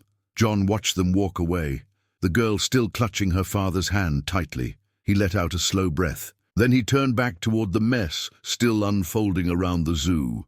He had made a promise. Now it was time to keep it. John Harris never liked attention. He had spent most of his life slipping in and out of places unnoticed, doing the job and moving on. But that wasn't going to happen this time. Fairhaven wasn't the kind of town where things like this happened often. People talked, stories spread. It didn't take long for the town to start seeing him differently. The morning after the chaos at the zoo, John found himself at Miller's Diner, a quiet little place with checkered floors and faded leather booths. He had been going there for years, always ordering the same thing: black coffee, eggs over easy toast. The kind of routine that made him feel like life was simple, even if it never really was. But this morning was different. The moment he walked through the door, conversations quieted, heads turned. People didn't just glance at him, they looked, some with curiosity, some with gratitude, others with a quiet kind of respect he hadn't felt in years. He sighed. He slid into his usual booth near the window, nodding at the waitress, Linda, who had been working there since before he moved to town. She was already pouring his coffee before he even asked. "You're famous now, you know," she said with a smirk. John grunted. "Not interested," Linda chuckled, setting the cup down. Too late for that. As if to prove her point, the old man at the counter, Roger McMillan, who had run the hardware store since the 70s, turned in his stool. "Hell of a thing you did, John." John looked up. "Wasn't just me." Roger shook his head. "Still, ain't many people who'd throw themselves at a bear and a lion in the same night." John didn't have a response to that, so he just took a sip of coffee. The conversation picked up again around him, but he could still feel the occasional glance in his direction. He had never liked being the center of attention, but he wasn't about to start snapping at people just for being grateful. Then the door chimed. Barrett walked in, looking like he had slept even less than John had. His tie was loose, his sleeves rolled up, his badge clipped to his belt. He spotted John and made a beeline for the booth, dropping into the seat across from him with a sigh. Linda didn't even ask before pouring him a cup of coffee. Barrett took a sip, exhaled, then met John's gaze. "We've got problems." John raised an eyebrow. "You're just figuring that out?" Barrett snorted, shaking his head. "No, I mean new problems." He set a folder down on the table. "Forensics finished going through the zoo." John glanced at the folder but didn't open it. "And?" Barrett's expression darkened. "The sabotage was worse than we thought. The power outage, not just a random failure. Someone cut into the main junction box, rewired it to short out exactly when the second gate was opened. It wasn't just bad luck. It was a calculated move." John exhaled through his nose. He had suspected as much. "And the men we caught?" Barrett frowned. "Won't talk. But here's the thing. One of them had a burner phone on him. It was wiped, but tech found one thing left behind, a text message." John finally opened the folder. A grainy screenshot of the message sat on top of the reports. 3 words: "Last warning, tonight."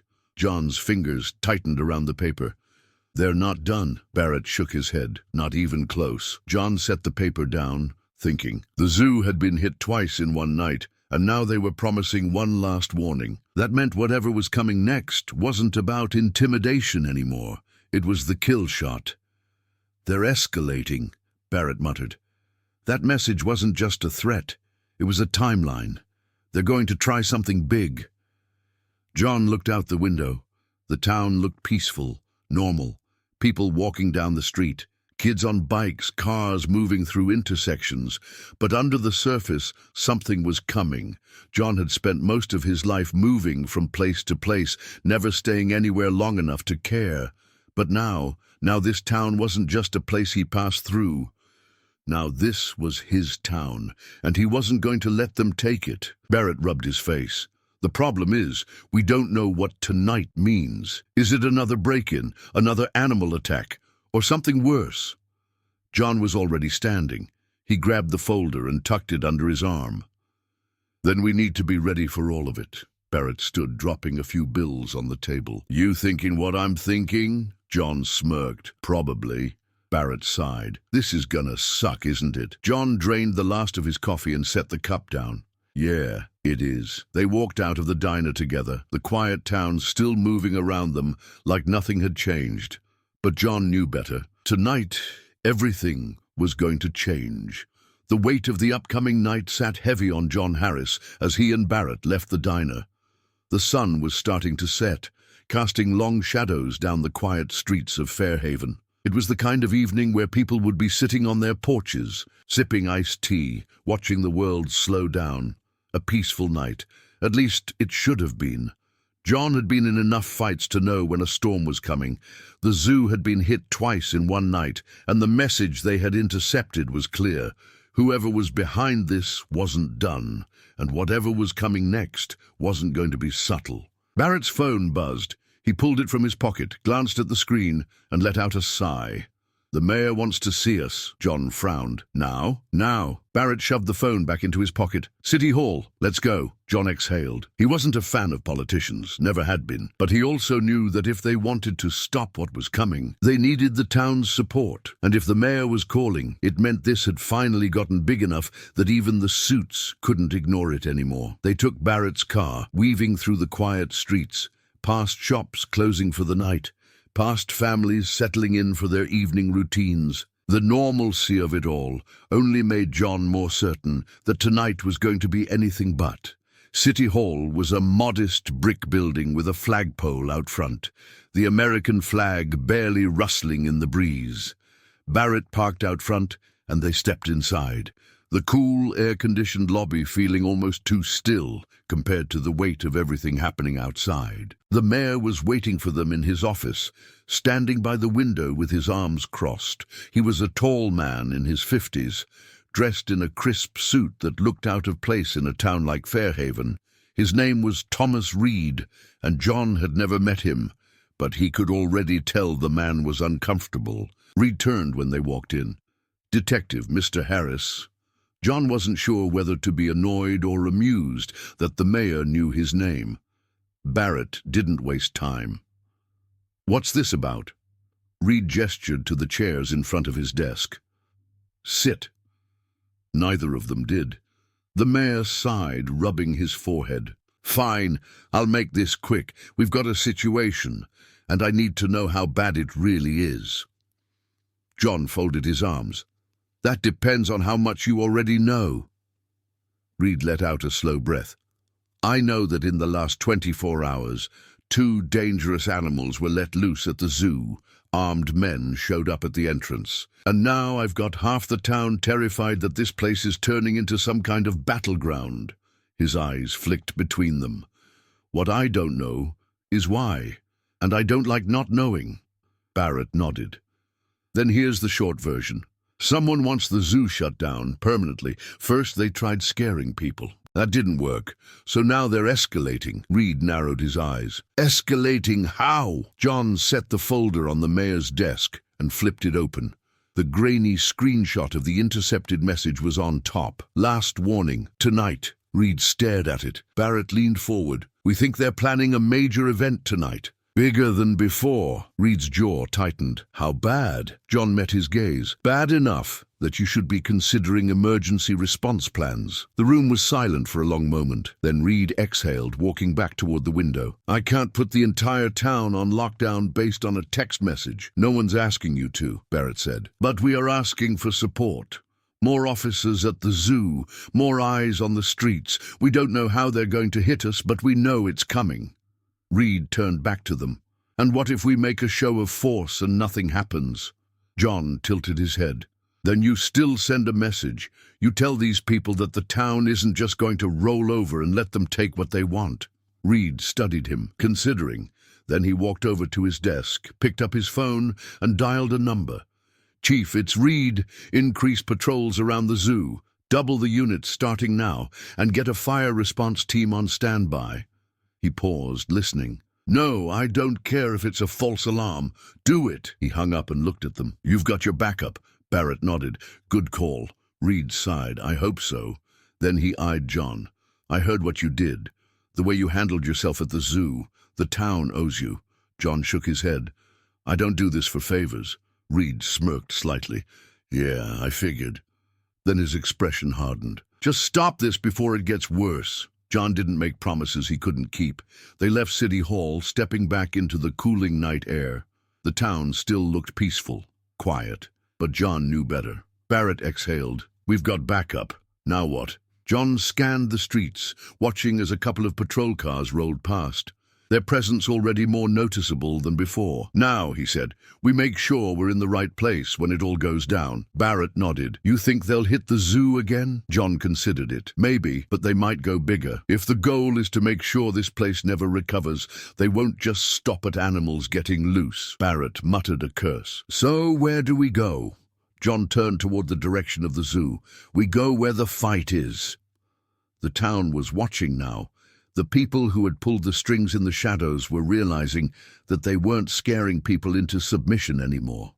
And that meant they were going to get desperate. John had spent his life fighting desperate men. He knew how dangerous they could be, but he also knew how to stop them. And tonight he was going to make damn sure Fairhaven wouldn't have to live in fear. John Harris had spent the better part of his life chasing ghosts, some from war, some from places he barely remembered, but they all followed him, settling deep in his bones. He had learned to live with them, with the weight of past decisions pressing down on him like an old injury that never quite healed. He had never been the kind of man to look for peace, because men like him didn't find it. But tonight, as he stood at the edge of Fairhaven Zoo, watching the quiet before the storm, he realized he might be fighting for it, not for himself, but for this town. The increased police presence was noticeable. Patrol cars were stationed at each entrance, their headlights cutting through the darkness. Officers moved in pairs, their radios crackling as they checked in. The zoo staff that remained worked in tense silence, eyes scanning the shadows for signs of something about to break. Barrett stood next to him, hands on his hips, watching the same scene unfold. "They're either going to hit us hard, or they're going to wait for us to get tired and let our guard down." John nodded. "They don't have time for patience. This is their last shot." Barrett sighed. "Yeah, that's what I'm afraid of." John didn't say it, but he was afraid of it too. These people weren't just vandals or small-time crooks trying to make a quick buck. They had played this game carefully, systematically. And now that the town had pushed back, they were going to be reckless. A movement near the west perimeter caught his attention, a figure darting between trees, too fast, too cautious to be a cop. John grabbed Barrett's arm, nodding toward the movement. Barrett saw it too. They moved. John didn't need to be told what to do. His boots hit the dirt silently as he ran, following the figure through the trees. He could hear Barrett behind him, keeping pace. The wind was still, the air thick with the scent of damp earth and the distant musk of the animals. The world shrank down to the chase, to the rhythmic pounding of his own heartbeat. The figure reached a fence, hesitated for a second too long, and that's all John needed. He tackled the man from behind, slamming him into the ground with enough force to knock the wind out of him. The guy let out a strangled grunt, trying to twist free, but John had him locked. Barrett was there in an instant, yanking the man's arms behind his back, securing him with cuffs. "Gotcha, you son of a bitch," Barrett muttered. The man coughed, turning his head slightly. John recognized him, one of Holt's guys. John grabbed the front of his jacket and hauled him upright. "You planning something special tonight?" The man smirked, even through the pain. "You already know the answer." John's grip tightened. "Then why don't you tell me anyway?" The man chuckled, shaking his head. "You think stopping me changes anything? You think I'm the only one out here?" John felt his stomach turn cold. He shoved the guy toward Barrett. "Get him locked down." Barrett didn't argue. He pulled out his radio. "Suspect in custody. We need every available unit sweeping the perimeter. We're not done." John barely heard him. His mind was racing. The man wasn't lying. This wasn't over. Somewhere, beyond the quiet of the zoo, beyond the reach of the headlights and radios, someone else was waiting. Someone with a plan. John had seen too many nights like this, the ones where everything felt just a little too still, the ones where the real fight was only seconds away from starting. He exhaled, rolling his shoulders. The night wasn't over yet, and neither was he. John Harris stood at the edge of the zoo's main entrance, the cool night air settling over Fairhaven like a heavy blanket. The lights from the police cars flickered against the trees, their rotating reds and blues casting shifting shadows across the pavement. The suspect they had caught was already being loaded into the back of a squad car, his smirk finally gone, replaced by the empty stare of a man who knew he had lost. But John wasn't looking at him. His eyes were on the darkness beyond the fence, the places where the trees pressed in close, the corners where another threat could still be lurking. He had been in too many fights to believe that just because you caught one man, the war was over. Barrett stepped up beside him, rubbing a hand down his face. "He's not talking." John didn't look away from the shadows. "Doesn't matter. We already know what's coming." Barrett let out a slow breath. They wanted to make this town afraid. They wanted people to panic, to demand the zoo be shut down. They failed. He turned slightly, glancing at John. "You think they'll try again?" John didn't answer immediately. He listened to the night, to the sound of the wind rustling through the trees, to the distant voices of officers coordinating their next moves. Then he nodded. "Yeah, but it won't be tonight." Barrett watched him carefully. "You don't have to stay, you know. This isn't your fight." John smirked. "Sure feels like it is." Barrett chuckled. "Figured you'd say that." The tension in the air had started to ease, but John wasn't letting his guard down yet. He had spent too many years being the last line of defense in places no one else wanted to be. And even though Fairhaven was just a small town, just a quiet dot on the map, tonight had proved that quiet didn't mean safe. Kate Dawson approached from the other side of the lot, still in her zoo uniform, her hair pulled back into a messy bun. She looked exhausted but determined. "The animals are secure. Everyone's accounted for. We're shutting everything down for the night, but we'll have teams monitoring everything until morning." John nodded. "Good. That'll buy us time." Kate gave him a long look. "You're not a cop. You're not zoo security. So why are you still here?" John considered that. He didn't have a real answer, not one that made sense. He had come here for coffee, for quiet, for a routine that didn't involve being pulled back into the kind of fights he thought he had left behind. But that wasn't what happened. Now, he was standing here, checking enclosures, scanning the tree line for threats, making sure people were safe. Kate sighed, shaking her head. "You're a strange man, John Harris." John smirked. "You're not the first person to say that." Kate folded her arms. "Well, strange or not, you helped save a lot of lives tonight. You could have walked away, but you didn't." John didn't reply. Kate gave him a nod before turning back toward the zoo. Her steps slow, weary. Barrett let out a breath. "So what now?" John exhaled, rolling his shoulders. "Now? We get ready for whatever's next." Barrett nodded. "Fair enough." He clapped John on the shoulder. "Try to get some sleep. I'll call you if anything changes." John watched as Barrett walked toward his car, speaking into his radio one last time before disappearing into the night. The zoo was quiet again. Not peaceful, just quiet. John turned, staring at the darkened paths leading into the animal enclosures, at the security guards locking up, at the police officers wrapping up their work. This place wasn't just a zoo anymore. It was something worth protecting, and for the first time in a long time, John realized, maybe he was too. The aftermath of the attack settled over Fairhaven, like the slow-moving fog that rolled in from the hills each morning. It wasn't the kind of fear that came with immediate danger anymore. It was something quieter, heavier, the kind of weight that came from knowing how close things had come to disaster. The town had changed overnight. People moved differently. They watched their surroundings more carefully. They locked their doors, checked the news more often. But there was something else too, something stronger. Fairhaven wasn't folding under the weight of fear. It was standing up. By midday, news of the attack had spread, not just through town, but to the state level. Officials were investigating, news vans had rolled in from neighboring counties, and the zoo had become the center of a conversation that was bigger than just one town's battle against corruption. People were paying attention now, and that meant whoever had been pulling the strings no longer had the cover of silence. John Harris watched all of this unfold from a distance, leaning against the railing outside Miller's diner, his coffee cooling in his hands. He had never been the kind of man who stuck around long enough to see the dust settle. He had been in too many places that didn't want to be saved, too many fights where the end result didn't really change anything. But Fairhaven was different.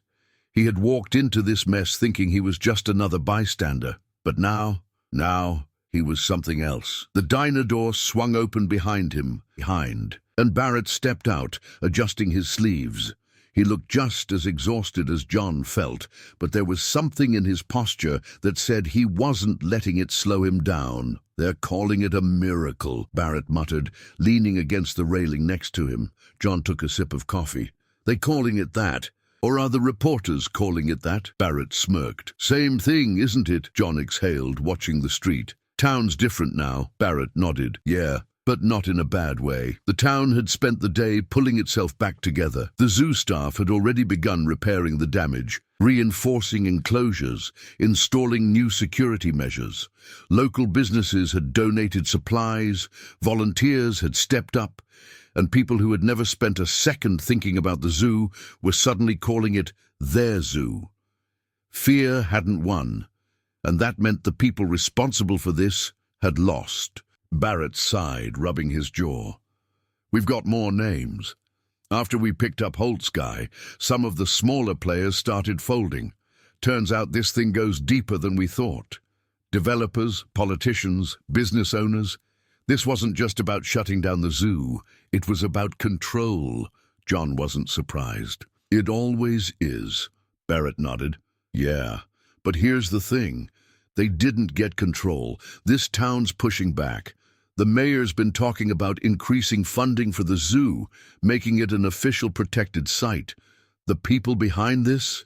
They thought they were going to tear it down, make a fortune." He smirked. "Now they're watching their investment go up in flames." John nodded slowly. The people behind this weren't going to disappear overnight. They would try again, maybe in another way. But they had been exposed now. They had lost their momentum. Barrett patted his shoulder. "Anyway, there's something happening at the zoo in a couple of hours. A gathering, some kind of, I don't know, a show of unity. Thought you might want to be there." John hesitated. Barrett sighed. "Look, you can play the lone wolf routine all you want, but whether you like it or not, you're part of this now. And people want to see you." John smirked. "That sounds like a problem." Barrett laughed. "Yeah, well, it's one you brought on yourself." By the time they arrived at the zoo, the sun was beginning to set, casting a golden glow over the enclosures and walkways. The gates were still locked for official business, but inside, people had gathered. Zoo staff, police officers, business owners, families. It wasn't an official event, but it didn't need to be. This was Fairhaven standing together. John lingered near the back, watching as people spoke, laughed, hugged. Kate Dawson was talking with a group of zookeepers near the lion enclosure, gesturing animatedly. Barrett was off near the mayor, likely discussing security measures. And then, through the crowd, Emily Dawson spotted him. She tugged on her father's sleeve, whispering something, and before John could react, she was running toward him. He barely had time to register it before she wrapped her arms around his waist, hugging him tight. John blinked, looking down at the small girl now attached to him. David approached, smiling. "She's been waiting to see you again." Emily looked up at him, her voice small. "Did you stop the bad guys?" John crouched down, resting a hand on her shoulder. "For now." She studied him, then nodded, apparently satisfied. "Good," David sighed, running a hand through his hair. "I meant what I said before. If you ever need anything," John shook his head. "You don't owe me anything." David smirked. "Yeah, well, doesn't change the fact that I want to." Emily pulled something from behind her back, holding it out to him. "This is for you." John looked down. It was a drawing, crayon on thick paper, a figure, him, standing in front of a giant bear and a lion, both looking more friendly than terrifying. Next to him was a small stick figure with curly hair, holding his hand. At the top, in shaky handwriting, were the words, "John the Brave." John swallowed against something he wasn't ready to name. He folded the paper carefully, tucking it into his jacket. "Thank you, kid." Emily beamed. John stood, looking at David, then at the town gathered around him. He had spent his whole life moving from place to place, never staying long enough to care. But this time, things felt different. Maybe for the first time he didn't need to keep moving. Maybe this town had given him something he hadn't realized he was looking for. Maybe Fairhaven had become home. John Harris never put much thought into legacies. He had spent most of his life in places that didn't leave room for reflection, in places where the only thing that mattered was making it to the next day. He had walked through war, through cities filled with smoke and fear, through towns that had no memory of the people who had tried to save them. He had accepted a long time ago that when he was gone, he would be just another name lost to time. But as he stood near the lion enclosure, watching the town of Fairhaven come together in a way he never expected, he felt something shift. The zoo had always been just another part of the town, a place for families on weekends, for kids on school trips. But tonight, it was something else. It was a symbol of what Fairhaven was willing to fight for. It had survived attacks, sabotage, and a war waged in the shadows. And instead of breaking, it had become stronger. John wasn't sure where he fit into that. He wasn't a cop, wasn't a zookeeper, wasn't a politician. He wasn't someone who gave speeches or took credit for anything. He was just a man who had stepped in when he saw something worth protecting. Barrett found him standing near the fence, arms crossed, watching as people continued to talk and laugh, the tension of the past few days slowly fading into something lighter. "You look like you're thinking too much," Barrett said, leaning against the fence beside him. John smirked. "You know me, always the thoughtful type." Barrett chuckled. "The mayor wants to give you a medal." John groaned. "Absolutely not." "Figured you'd say that." Barrett shook his head. "Doesn't change the fact that half the town sees you as a hero now." John exhaled. "I didn't do it for that." "I know. That's why it stuck." They stood in comfortable silence for a moment, watching as Kate Dawson helped her team check on the animals, as David and Emily Dawson laughed together near the picnic tables, as townspeople who barely knew each other a week ago now stood side by side, talking like old friends. Fairhaven had changed, and so had John. Barrett glanced at him. "So, you sticking around?" John hesitated. He had spent years moving, never staying anywhere long enough to put down roots. That had always been the plan, but looking around he realized something. He didn't want to leave. He wanted to stay. For the first time in years, the road ahead wasn't pulling him away. He turned to Barrett, smirking. "Yeah, I think I am." Barrett grinned, clapping him on the shoulder. "Good. This town could use someone like you." John looked at the people gathered, at the zoo standing against the odds, at the town that had refused to let itself be pushed around. For the first time in a long time, he felt like he belonged, and maybe, just maybe, that was the only legacy that really mattered.